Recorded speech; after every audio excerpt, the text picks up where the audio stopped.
ఇక్కడ కనిపిస్తున్న ఈ ఫోటోను ఆధారంగా చేసుకుని ఈ వీడియో మొత్తం డిస్కషన్ చేసుకోబోతున్నాం. ఇది రీసెంట్గా జరిగిన సంఘటనే. ఒక 13 ఏళ్ల కుర్రాడు ఆఫ్ఘనిస్తాన్ కాబూల్ నుండి ఢిల్లీ వరకు విమానం యొక్క వీల్ ఛాంబర్లో కూర్చొని ప్రయాణం చేశాడు. ఇది ఎంత ప్రమాదకరం అంటే గత కొన్ని సంవత్సరాల క్రితం విజయ్ అనే వ్యక్తి కూడా విమానం యొక్క వీల్ ఛాంబర్లో కూర్చొని రహస్యంగా ప్రయాణం చేసినప్పుడు ఏరోప్లేన్ ల్యాండ్ అవుతున్న సమయంలో వీల్ తెరుచుకొని ల్యాండింగ్ గేర్ బయటకు వచ్చిన వెంటనే ఆ ఛాంబర్ నుంచి జారిపడి యూకేలోని ఫెల్దామ్ అనే ప్రాంతం దగ్గర ఒక పార్కులో పడ్డాడు. తను అలా జారిపడడానికి ముందే ఆ వ్యక్తి చనిపోయి ఉన్నాడు. అలానే ఇక్కడ కనిపిస్తున్న ఫోటో కూడా ఇది ఏఐ జనరేట్ చేసిన ఇమేజో లేదా ఆర్టిస్ట్ గీసిందో కాదు. 1970 ఫిబ్రవరి 22న జాన్ గ్లిప్సన్ అనే ఫోటోగ్రాఫర్ తన కెమెరా కోసం కొన్న కొత్త లెన్స్ని చెక్ చేస్తున్నప్పుడు తీసిన ఇమేజ్ ఇది అన్ఎక్స్పెక్టెడ్గా తీసిన ఇమేజ్ అయినప్పటికీ చరిత్రలో నిలిచిపోయింది. ఇలా భయాన్ని కలిగించే ప్రమాదకరమైన సంఘటనలు ప్రపంచవ్యాప్తంగా చాలానే జరిగాయి. వాటిలో కొన్ని విషయాల గురించి ఇప్పుడు మనం మాట్లాడుకుందాం. ఈ వీడియోని ఎక్కడ స్కిప్ చేయకుండా చూడండి, చాలా ఇంట్రెస్టింగ్ ఉంటుంది. సో వీడియో మధ్యలో నేను ఎక్కడ మిమ్మల్ని డిస్టర్బ్ చేయకూడదంటే వెంటనే ఈ వీడియోకి ఒక లైక్ చేసుకోండి. అలానే మన ఛానల్ సబ్స్క్రైబ్ చేసుకుని పక్కన గంట సింబల్ దాన్ని ఆన్ చేసి పెట్టుకోండి. ఈ వీడియో పూర్తిగా చూసిన తర్వాత మీకు నచ్చితేనే మీ ఫ్రెండ్స్ అండ్ ఫ్యామిలీకి షేర్ చేయండి. ఈ సంఘటన 1970లో జరిగింది, అంటే 55 సంవత్సరాల క్రితం. ఆస్ట్రేలియాకి చెందిన సిడ్నీలో కిత్ సాప్స్ఫోర్డ్ అనే ఒక 14 ఏళ్ల అబ్బాయి ఉండేవాడు. సిడ్నీలోనే తన తల్లిదండ్రులతో కలిసి ఉండేవాడు. అదే ఏడాది తల్లిదండ్రులతో కలిసి వరల్డ్ టూర్కి వెళ్ళాడు. ఈ ప్రపంచ పర్యటన ఆ బాలుడిపై ఎంత ఎఫెక్ట్ చూపించిందంటే తన ప్రపంచంలో చూడాల్సినవి చాలానే ఉన్నాయి, అవన్నీ ఇప్పుడే చూసేయాలని తన తండ్రిని విసిగించేంత. తన తండ్రితో ఎప్పుడు అంటుండేవాడంట, తనకెప్పుడు ఇక్కడే ఉండాలనిపించట్లేదు, ప్రపంచం మొత్తం తిరిగి చూడాలనిపిస్తుంది, నేను వెళ్ళిపోతా నాన్న అని విసిగిస్తూ ఉండేవాడంట. సో కిత్ అలా తట్టుకోలేక వాళ్ళ నాన్న సౌత్ సిడ్నీలో ఉన్న Roman Catholic institute of boys హాస్టల్లో జాయిన్ చేశాడు. అక్కడ జాయిన్ చేస్తే కిత్ అలా తగ్గుద్ది అనుకున్నాడు. కానీ మనోడు నేను మోనార్క్ని, నన్ను ఎవరు మోసం చేయలేరు అన్నట్లు హాస్టల్లో జాయిన్ అయిన 2 రోజులకే హాస్టల్ నుంచి పరారయ్యాడు. హాస్టల్ నుంచి పారిపోయిన ఫస్ట్ రోజు రాత్రి సిడ్నీలో రోడ్లపై పడుకొని ప్రపంచాన్ని ఏమైనా సరే చుట్టేయాలి, నేను చూడనివి ఆస్వాదించినవి అన్నిటిని ఆస్వాదించాలి, కానీ ఎలా అని ప్లాన్ చేస్తున్న సమయంలో తన తండ్రి తనకి కొన్ని రోజుల క్రితం చెప్పిన ఒక కథ గుర్తొచ్చింది. అదేంటంటే స్పానిష్ చెందిన ఒక కుర్రాడు విమానం అండర్ క్యారేజ్లో ప్రయాణం చేస్తున్నప్పుడు జారిపడి అతి భయంకరంగా మరణించాడు. ఈ మరణాన్ని ఒక సీరియస్ అండ్ సాడ్ హారబుల్ స్టోరీగా చెప్పుకొచ్చాడు. అప్పుడు తండ్రి అనుకున్నది ఏంటంటే ఈ కథ విన్న తర్వాత తన కొడుకులో మార్పు వచ్చి మంచి దారిలో నడుస్తాడు అనుకున్నాడు. కానీ కొడుకు మాత్రం దానికి ఇన్స్పైర్ అయ్యి ఆ దారిని ఎంచుకున్నాడు. ఈ 14 ఏళ్ళ కిత్తికి ఎప్పుడైతే ఈ కథ గుర్తొచ్చిందో తను కూడా విమానం యొక్క వీల్లో స్టే అవే చేసి ప్రపంచాన్ని చుట్టేయాలనుకున్నాడు. అయితే మీకు ఇక్కడ ఒక చిన్న ఇన్ఫర్మేషన్ ఇవ్వాలి. మనం వీడియోలోకి వెళ్ళే కొద్దీ వీల్ స్టో అవే అనే పదాలను ఎక్కువగా వాడుతూ ఉంటాను, మీరు వింటూ ఉంటారు. వీల్ అంటే విమానం యొక్క ల్యాండింగ్ గేర్ లేదా చక్రాలను దాచుకునే ఒక కంపార్ట్మెంట్ అని అర్థం. స్టో అవే అంటే విమానం కానీ ఓడల్లో కానీ ఏదైనా వెహికల్లో కానీ టికెట్ లేకుండా ఇల్లీగల్గా ప్రయాణం చేసే వ్యక్తిని స్టో అవే అంటారు. సో ఈ 2 పదాలని గుర్తుపెట్టుకోండి, వీడియోలో చాలాసార్లు మాట్లాడుకుంటాం. అయితే 1970 ఫిబ్రవరి 22న హాస్టల్ నుంచి పారిపోయిన 14 ఏళ్ల కిత్ సాప్స్ఫోర్డ్ ప్రపంచాన్ని చుట్టేయాలనే ఉద్దేశంతో సిడ్నీలోని Kingsford Smith international airport యొక్క సెక్యూరిటీ సర్వేలెన్స్ నుంచి తప్పించుకొని ఎయిర్పోర్ట్లోకి ఎంటర్ అయ్యాడు. సీక్రెట్గా టెర్మాక్ చేరుకున్నాడు. టెర్మాక్ అంటే విమానం ల్యాండ్ అయిన తర్వాత లేదా టేక్ ఆఫ్ అవడానికి ముందు వచ్చి పార్క్ అయ్యే ఒక స్ట్రాంగెస్ట్ సర్ఫేస్ అనమాట. 1970లో విమానాశ్రయాల్లో ఈ రోజున్నంత భద్రత ఉండేది కాదు. అందుకే కిత్ సాప్స్ఫోర్డ్ రహస్యంగా విమానం యొక్క ట్యాక్సీవేకి చేరుకున్నాడు. పార్క్ చేసిన జపాన్కి చెందిన డగ్లాస్ DC-8 అనే విమానం యొక్క వీల్లోకి చడి చెప్పులు లేకుండా ఎక్కేశాడు. ఒక మంచి ప్లేస్ చూసుకుని కూర్చున్నాడు. కానీ విమానం మాత్రం చాలాసేపటి వరకు టేక్ ఆఫ్ అవ్వలేదు. కొన్ని గంటల తర్వాత నెమ్మదిగా కదలడం మొదలైంది. కిత్ మనసులో భయం అలానే ఆనందం 2 హద్దులు లేకుండా పోయాయి. ఈ డగ్లాస్ DC-8 అనే విమానం ఆస్ట్రేలియాలోని సిడ్నీ నుండి జపాన్లోని టోక్యోకి వెళ్ళొద్ది. ఈ విమానం సుమారు 7,500 కిలోమీటర్ల ప్రయాణం చేయాలి. అలానే ఫ్లయింగ్ టైం వచ్చేసి 8 నుంచి 9 గంటలు. విమానం పూర్తి థ్రస్ట్ తోటి గాల్లోకి ఎగిరింది. ఇక్కడ వరకు కిత్ స్టోరీ బాగానే ఉంది, తను అనుకున్నది అనుకున్నట్టుగానే జరిగింది. కానీ కిత్ ఇక్కడ ఒక చిన్న పొరపాటు చేశాడు. అదేంటంటే వీల్ పైన కూర్చున్నాడు. విమానం గాల్లోకి ఎగిరిన తర్వాత ఈ వీల్ మళ్ళీ తెరుచుకుంటుంది. అంటే విమానం ల్యాండింగ్ అయ్యే ముందు టేక్ ఆఫ్ అయిన తర్వాత ఓపెన్ అవుతూ ఉంటుంది, క్లోజ్ అవుతుంటుంది. ఇది ఒక కామన్ ప్రాసెస్ అనమాట. ఎప్పుడైతే కిత్ వీల్ పైన కూర్చున్నాడో విమానం 200 అడుగులు ఎత్తుకు చేరుకున్న తర్వాత వీల్ని తెరుచుకొని చక్రాలను లోపలికి లాక్కుంది. వీల్ తెరుచుకున్న వెంటనే వీల్ పైన కూర్చున్న కిత్ 200 అడుగుల ఎత్తు నుంచి స్ట్రాంగెస్ట్ సర్ఫేస్ అయిన రన్వే పైన పడి స్పాట్లో చనిపోయాడు. ఒక్క క్షణంలో తనకన్నా కలలు ప్రపంచాన్ని చుట్టేయాలనే లక్ష్యం ఆవిరైపోయింది. ఈ ఇన్సిడెంట్ మొత్తం మీద జరిగిన అరుదైన సంఘటన ఏంటంటే జాన్ గ్లిప్సన్ అనే ఫోటోగ్రాఫర్ తన కెమెరా కోసం కొన్న కొత్త లెన్స్ని చెక్ చేసుకుంటున్నప్పుడు ఈ విమానం యొక్క టేకాఫ్ను ఫోటో తీశాడు. అప్పుడు క్యాప్చర్ అయిన ఫోటోనే ఇది. 14 ఏళ్ల కిత్ సాప్స్ఫోర్డ్ విమానం నుంచి కింద పడిపోతున్నప్పుడు తీసిన ఫోటో ప్రపంచంలో రేరెస్ట్ ఇమేజ్లో ఒకటిగా నిలిచిపోయింది. మీరు ఈ ఫోటోను బాగా అబ్జర్వ్ చేసినట్లయితే ఈ పిల్లడు కింద పడిపోతున్నప్పుడు తను చేసిన తప్పుకి ఎంత భయపడి ఉంటాడో ఊహించుకోలేము. అలానే రీసెంట్గా కొద్ది రోజుల క్రితం ఇలాంటి సంఘటన ఒకటి జరిగింది. 13 ఏళ్ల కుర్రాడు విమానం యొక్క వీల్లో కూర్చొని ఆఫ్ఘనిస్తాన్ కాబూల్ నుంచి ఢిల్లీ వరకు 1.5 గంటల ప్రయాణం చేసి సురక్షితంగా ఢిల్లీ ఎయిర్పోర్ట్కి చేరుకున్నాడు. అయితే మీకు ఇక్కడ ఒక డౌట్ వచ్చి ఉండొచ్చు, కిత్ వీల్ వేల్ నుంచి పడిపోయి చనిపోయినప్పుడు ఈ 13 ఏళ్ల కుర్రాడు వీల్ వేల్ నుండి పడిపోకుండా సురక్షితంగా ప్రయాణం చేసి ఎలా భారత్కి చేరుకున్నాడని. అయితే వీడియోలో మనం ఇంకొద్దిగా ముందుకెళ్ళాలి, అప్పుడే ఈ కుర్రాడు ఎలా సర్వైవ్ అయ్యాడు అనేది మనకు బాగా అర్థమవుద్ది. నిజానికి ఆ రోజు కిత్ సాస్వర్డ్ పడిపోకపోయినా విమానం జపాన్కి చేరేసరికి తన బ్రతికే అవకాశం చాలా తక్కువ ఉంది. వీల్ వేల్లో ప్రయాణం చేసిన ప్రయాణికుల్లో మరణాల రేట్ అనేది 77% కంటే ఎక్కువ ఉంది. అంటే వీల్ వేల్లో ప్రయాణం చేసిన ప్రతి 100 మందిలో 77 మంది ఫ్లైట్ ల్యాండ్ అవ్వకముందే చనిపోతున్నారు. ప్రాణాలతో చేరుకున్న చాలా తక్కువ మందిలో ఆఫ్ఘనిస్తాన్కి చెందిన 13 ఏళ్ల పిల్లాడు కూడా ఒకడు. ఈ ప్రమాదకరమైన ప్రయాణంలో మరణించడానికి లేదా ఫిజికల్ డ్యామేజ్ జరిగి జీవితాంతకాలం కోలుకోలేని పరిస్థితికి చేరుకోగల కారణాలని 5 విషయాలుగా చెప్తారు. నెంబర్ 1, హైపోక్సియా, ఆక్సిజన్ కొరత. విమానం 30,000 నుంచి 40,000 అడుగులు ఎత్తు చేరుకున్న తర్వాత అక్కడ గాలి చాలా పల్చగా మారిద్ది, అంటే ఆక్సిజన్ చాలా తక్కువగా ఉంటుంది. ఆక్సిజన్ తగ్గితే బ్రెయిన్పై ఎఫెక్ట్ పడుద్ది. ఎప్పుడైతే బ్రెయిన్పై ఎఫెక్ట్ పడిందో మనిషి స్పృహ కోల్పోతాడు.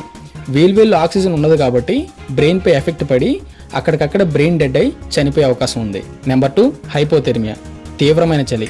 వీల్ వేల్లో ఉష్ణోగ్రత అనేది -40 డిగ్రీస్ నుంచి -60 డిగ్రీస్ వరకు పడిపోద్ది. అంత చలిలో మన బాడీ తట్టుకోలేదు కాబట్టి అవయవాలన్నీ ఫ్రీజ్ అయిపోతాయి. రక్తం గడ్డకట్టుకుపోయే అవకాశం ఉంది కాబట్టి ఫ్రాస్ట్ బైట్ వచ్చే అవకాశం ఉంది, అంటే మనిషి కాళ్ళు చేతులు కుళ్ళిపోయినట్టుగా మారిపోతాయి. ఇక్కడ చూపిస్తున్నా కదా, ఇంచుమించు ఇలానే జరుగుద్ది. ఇది చాలా భయంకరంగా ఉంటుంది. నెంబర్ 3, కింద పడిపోవడం. ఇది కిత్తి విషయంలో మనం చూసాం, ల్యాండింగ్ గేర్ తెచ్చుకున్నప్పుడు కింద పడి చనిపోవడం అన్నమాట.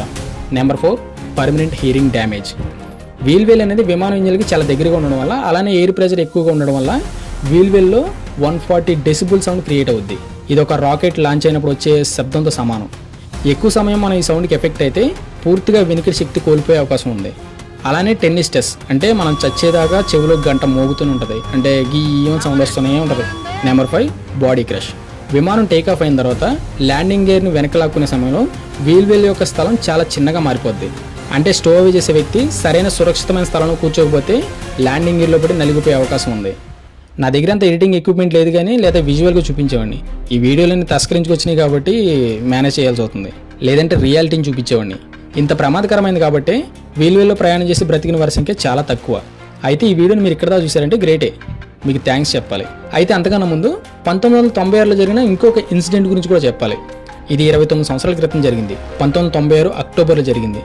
పంజాబ్లో ఒక చిన్న గ్రామానికి చెందిన ప్రదీప్ సైని, అలానే తన తమ్ముడైన విజయ్ సైని ఇద్దరు కారు మెకానికల్గా పనిచేసేవాళ్ళు. ఆ టైంలో పంజాబ్లో ఖలిస్తాన్ అనే ఒక ఉద్యమం జరుగుతుంది. ఖలిస్తాన్ అంటే సిక్కులకి సొంతంగా ఒక స్వాతంత్ర దేశం కావాలి, వాళ్ళకి సపరేట్గా ఒక దేశంలా ఏర్పడాలి ఇండియాలో అని చెప్పేసి అప్పట్లో ఒక పోరాటం జరిగిందన్నమాట. దాన్నే ఖలిస్తాన్ అంటారు. దీని వెనకాల పెద్ద స్టోరీ ఉంది, కానీ ఇప్పుడు చెప్పుకునేంత టైం లేదు. అయితే విజయ్ సైని, ప్రదీప్ సైని ఇద్దరికి ఈ ఉద్యమంతో సంబంధం ఉందని పోలీసులు ఎప్పుడు తమను అరెస్ట్ చేస్తారని చెప్పేసి భయపడుతూ ఉండేవాళ్ళు. అయితే వాళ్ళకి సంబంధించిన కొంతమంది రిలేటివ్స్ లండన్లో ఉండడంతో వాళ్ళు ఈ ఉద్యమాలని, అరెస్టులని, ప్రొటెస్టులు అన్నీ ఆపేసి లండన్కి వెళ్ళిపోవాలనుకున్నారు. కానీ వాళ్ళ దగ్గర అంత డబ్బు లేదు. ఢిల్లీలోనూ ఒక ఏజెంట్ని కలిశారు. వాళ్ళని ఎలాగైనా సరే లండన్కి పంపించమని 150 పౌండ్లు తనకి ఇచ్చారు. అప్పుడు ఆ ఏజెంట్ వీసా లేకుండా లండన్కి వెళ్ళలేరు, కానీ ఇల్లీగల్గా వెళ్ళొచ్చు, ఒక దారి ఉంది, అదే వీల్ వేల్ కంపార్ట్మెంట్ అని చెప్పాడు. ఈ వీల్ వేల్ కంపార్ట్మెంట్ నుంచి లగేజ్ కంపార్ట్మెంట్కి ఒక దారి ఉంది, సో మీరు సేఫ్గా వెళ్ళిపోవచ్చు అని చెప్పేసి నమ్మించాడు. 1996 అక్టోబర్ 14 రాత్రి సమయంలో వాళ్ళిద్దరూ ఢిల్లీలోని ఇందిరాగాంధీ ఇంటర్నేషనల్ ఎయిర్పోర్ట్లోకి ప్రవేశించారు. చీకట్లో ఎవరికి తెలియకుండా రన్వే పైకి వెళ్లారు. ఆ సమయంలో ఢిల్లీ నుంచి లండన్కి వెళ్తున్న బ్రిటిష్ ఎయిర్వేస్ బోయింగ్ 747 పార్క్ చేసి ఉంది. వాళ్ళిద్దరూ కలిసి ఆ విమానం యొక్క వీల్ వేల్లోకి ఎక్కారు. ఆ సమయంలో కూడా, అంటే 1996 టైంలో కూడా ఎయిర్పోర్ట్స్లో సరైన సెక్యూరిటీ రిస్ట్రిక్షన్స్ ఉండేవి కాదు. అందుకే వాళ్ళిద్దరు చాలా ఈజీగా ప్లేన్ దగ్గరికి వెళ్ళి వీల్ వేల్లోకి ఎక్కేశారు. కేవలం వాళ్ళిద్దరు ప్యాంటు షర్ట్, ఒకరైతే ఎక్స్ట్రాగా జాకెట్ వేసుకున్నారు అంతే. ఎందుకంటే తర్వాత వాతావరణం ఎంత భయంకరంగా మారిపోతుందో వాళ్ళకి ఏమాత్రం తెలియదు. చాలా తక్కువ సమయంలోనే ఫ్లైట్ టేకాఫ్ అయింది.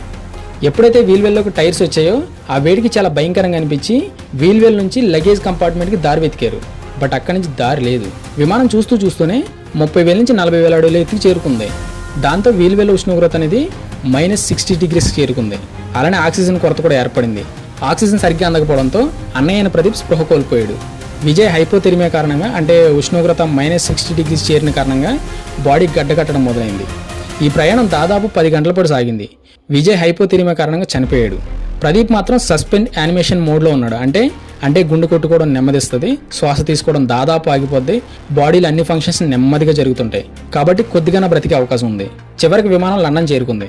సుమారు 600 మీటర్ల ఎత్తు, అంటే ఇంచుమించు 1900 నుంచి 2000 అడుగుల ఎత్తులో విమానం ల్యాండ్ అవ్వడానికి సిద్ధమైంది. 600 మీటర్ల ఎత్తులో ల్యాండింగ్ గేర్ ఓపెన్ చేసింది. దాంతో విజయ్ డెడ్ బాడీ వీల్ వేల్ నుంచి జారి యూకేలోని ఫెల్దామ్ అనే ప్రాంతంలో పడింది. దీని గురించి మనం స్టార్టింగ్లో మాట్లాడుకున్నాం. ఆ బాడీని 5 రోజుల తర్వాత గుర్తించి DNA రిపోర్ట్తో విజయ్గా నిర్ధారించారు. కానీ ప్రదీప్ మాత్రం అన్కాన్షియస్తో ఫ్లైట్ ల్యాండ్ అయిన తర్వాత రన్వేపై పడ్డాడు. అప్పుడు వెంటనే గ్రౌండ్ సిబ్బంది ప్రదీప్ను గుర్తించి హాస్పిటల్కి తరలించారు. చివరికి చివరి శ్వాసతో బ్రతికాడు. చాలా రోజులు కోర్టులు స్టేషన్లంటూ తిరిగి చివరికి యూకేలోనే సెటిల్ అయ్యాడు. 6 సంవత్సరాల పాటు డిప్రెషన్లోనే ఉన్నాడంట. ఇక్కడ విచిత్రమైన విషయం ఏంటంటే ఏ ఎయిర్పోర్ట్లో తన వీల్వే నుంచి పడ్డాడో అదే ఎయిర్పోర్ట్లో జాబ్ చేస్తున్నాడు. తర్వాత 2021 ఆగస్టు 15న తాలిబాన్లు ఆఫ్ఘనిస్తాన్ ఆక్రమించుకున్నందుకు చాలామంది ఆఫ్ఘనీ ప్రజలు ఆ దేశాన్ని విడిచిపెట్టి వెళ్ళిపోవాలనుకున్నారు. అందుకు చాలామంది ఎంచుకున్న దారి ఏంటంటే 2021 ఆగస్టు 16న యుఎస్ ఎయిర్ ఫోర్స్కి చెందిన C-17 global master military cargo విమానం టేకాఫ్ అవడం కోసం రన్వే పైకి వెళ్తున్నప్పుడు వందలాది మంది ఆఫ్ఘనీ ప్రజలు ఆ విమానం వెంట పడ్డారు. అదేదో సిటీ బస్ అన్నట్టు. ఇక్కడ చూపిస్తున్నాను కదా, అది ఒరిజినల్ వీడియోనే.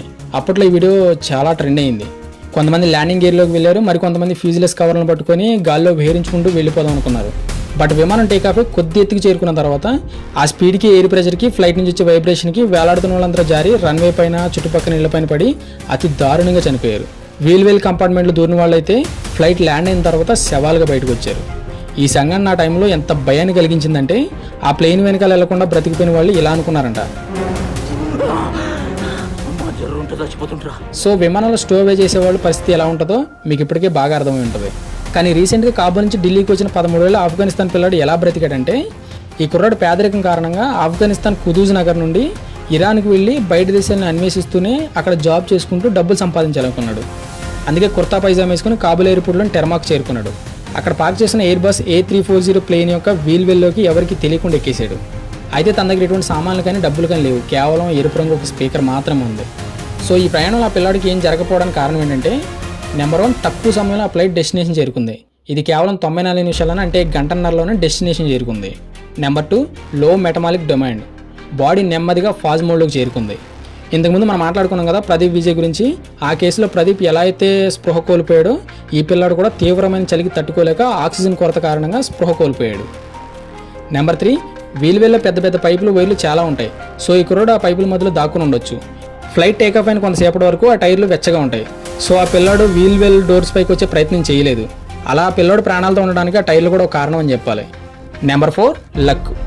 ఫ్లైట్ ల్యాండ్ అయ్యేటప్పుడు కానీ, టేకాఫ్ అయ్యేటప్పుడు కానీ ల్యాండింగ్ గేర్ చాలా వైబ్రేషన్ చేస్తుంది. అలానే ఎయిర్ ప్రెషర్ కూడా చాలా ఉంటుంది. కానీ ఇవన్నీ ఆ పిల్లాడు కూర్చున్న ప్లేస్ని ఏమాత్రం ఎఫెక్ట్ చేయలేదు. సో ఏదో రకంగా బ్రతకగలిగాడు. దీన్నే అదృష్టంగా చెప్పుకోవాలి. అలా ఫ్లైట్ ల్యాండ్ అయిన తర్వాత ఆ కుర్రాడు టెర్మాక్ పై తిరుగుతుంటే అక్కడ ఉన్న సిబ్బంది తనను గుర్తించి షాక్ అయ్యారు. అప్పుడు ఆ కుర్రాడును పట్టుకొని CISF సెంట్రల్ ఇండస్ట్రియల్ సెక్యూరిటీ ఫోర్స్కి అప్పగించారు. అప్పుడు వాళ్ళు ఆ కుర్రాడుని ఇన్వెస్టిగేషన్ చేసినప్పుడు ఆ కుర్రాడు ఇరాన్ వెళ్ళాలనుకున్నాడు. కానీ పొరపాటున ఢిల్లీలో ఫ్లైట్ ఎక్కేసాడు. సో తనపై ఎటువంటి క్రిమినల్ ఉద్దేశం లేనందున CISF తనకి ఎటువంటి ఛార్జీలు విధించకుండా ఆ రోజు సాయంత్రం 4 గంటలకి అదే విమానంలో సీట్ ఇచ్చి మరీ తనని కాబూల్కి పంపేశారు. అలా ఈ కేసు సుఖాంతమైంది. బట్ ఆ కుర్రాడు ఇరాన్కి వెళ్ళాడా లేదనేది అయితే ఇప్పటివరకు తెలియదు. చివరిగా నేను చెప్పేది ఏంటంటే, మీరు ఎలాంటి బుద్ధి తక్కువ పని చేయకండి. ఒకవేళ చేసి బ్రతికారనుకో, ఆ తర్వాత హాస్పిటల్ ఖర్చుకి మీ ఇంట్లో వాళ్ళు ఆస్తులను అమ్ముకోవాలి, లేదా కిడ్నీలు, లివర్లను అమ్ముకోవాలి.